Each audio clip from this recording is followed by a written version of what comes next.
ನಮಸ್ಕಾರ. ನಾನು ಇನ್ಸ್ಟ್ರೂಮೆಂಟಲ್ಲಿ weekly maintenance ಹೇಗೆ ಮಾಡೋದು ಅಂತ ಹೇಳ್ತೀನಿ.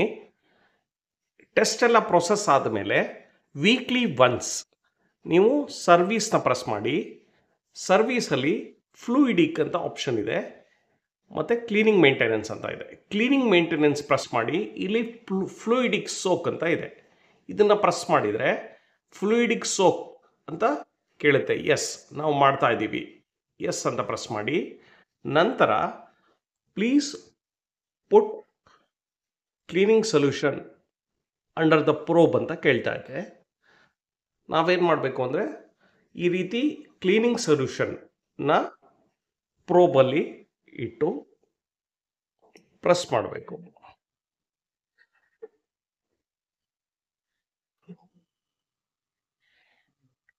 ಪ್ರೋಬ್ ಒಳಗೆ ಹೋದ ಮೇಲೆ ಇದಕ್ಕೆ ಟೈಮ್ ತಗೊಳುತ್ತೆ. ಹಾಗಾಗಿ ನೀವು ಸ್ವಿಚ್ ಆನ್ ಮಾಡುವ ಟೈಮಲ್ಲಿ ಮಾತ್ರ ಈ ಪ್ರೊಸೆಸ್ನ ಮಾಡಿ. ಅಂದರೆ ನಿಮಗೆ ಜಾಸ್ತಿ ಟೈಮ್ ಇದ್ದಾಗ ಮಾತ್ರ ಮಾಡಿ. ಈ ಪ್ರೊಸೆಸ್ ಜಾಸ್ತಿ ಟೈಮ್ ತಗೊಳುತ್ತೆ. ಟೋಟಲ್ 20 ನಿಮಿಷ ಟೈಮ್ ತಗೊಳ್ಳೋದ್ರಿಂದ ದಯವಿಟ್ಟು ನೀವು ಸ್ವಿಚ್ ಆನ್ ಮಾಡುವ ಟೈಮಲ್ಲಿ ಮಾಡಿ. ಬಟ್ ಪ್ರತಿ ವಾರದ ಒಂದು ದಿವಸ ಅಂದರೆ ಸ್ವಿಚ್ ಆನ್ ಮಾಡುವ ಒಂದು ಸಮಯದಲ್ಲಿ ನೀವು ಈ ಪ್ರೊಸೆಸ್ನ ದಯವಿಟ್ಟು ಮಾಡಿ.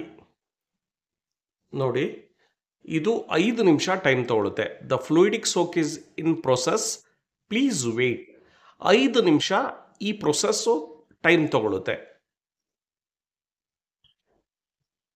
ನೋಡಿ, ಕಂಪ್ಲೀಟ್ ಆಯಿತು. ನಿಮಗೆ ಟೈಮ್ ಇಲ್ಲ ಅಂದರೆ ಯು ಕ್ಯಾನ್ ಸ್ಟಾಪ್, ಅಥವಾ ಇನ್ನೂ 15 ನಿಮಿಷ ಕಂಟಿನ್ಯೂಷನ್ನಾಗೆ ಮಾಡ್ಬೋದು. ಬೆಟರ್ ಈ ಕಂಟಿನ್ಯೂ ಮಾಡಿದರೆ ನಿಮಗೆ ಮೇಜರ್ ಬ್ಲಾಕೇಜಸ್ ಏನಾರ ಇದ್ದರೆ ಅದು ರಿಮೂವ್ ಆಗುತ್ತೆ. ಯಾಕಂದರೆ ನಾವು ಡೈಲಿ ಹೋಲ್ ಬ್ಲಡ್ ಕೊಡೋದ್ರಿಂದ ಬ್ಲಾಕೇಜಸ್ ಆಗೋ ಸಾಧ್ಯತೆ ಜಾಸ್ತಿ ಇರುತ್ತೆ. ಹಾಗಾಗಿ ನೀವು ಕಂಟಿನ್ಯೂಸ್ ಆಗಿ 15 ನಿಮಿಷ ಆದ ನಂತರ ನೀವು ಸ್ಟಾಪ್ ಮಾಡೋದು ತುಂಬ ಒಳ್ಳೆಯದು. ಬಟ್ ಪ್ರತಿ ವೀಕ್ ನೀವು ಕ್ಲೋಸ್ ಮಾಡೋದಕ್ಕಿಂತ ಮುಂಚೆ ಪ್ರತಿ ವೀಕ್ಲಿ ಮೇಂಟೆನೆನ್ಸ್ ಮಾಡೋದು ಇನ್ಸ್ಟ್ರೂಮೆಂಟ್ಗೆ ತುಂಬ ಸೇಫ್. Thank you.